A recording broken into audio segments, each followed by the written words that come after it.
This is a momentous task that must be tackled. La conferencia Comercio, Inversión y Competencia Europa y Asia, retos y oportunidades, es una conferencia internacional que se celebra anualmente. Esta vez es la 15ª edición y primera que se celebra en Europa.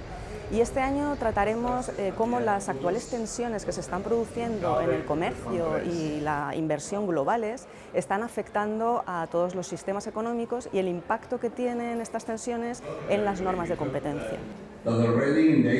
Para la facultad este es un congreso top, como lo llamamos nosotros, porque reúne a las entidades de regulación de más de 20 países del mundo y va a tratar temas tan candentes y tan conocidos como la guerra comercial entre China y Estados Unidos, así como la regulación del derecho de la competencia en los mercados internacionales.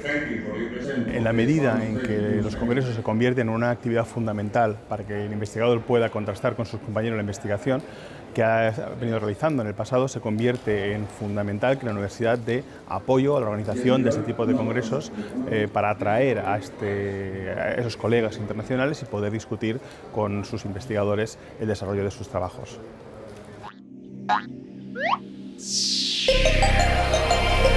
Universitat de València.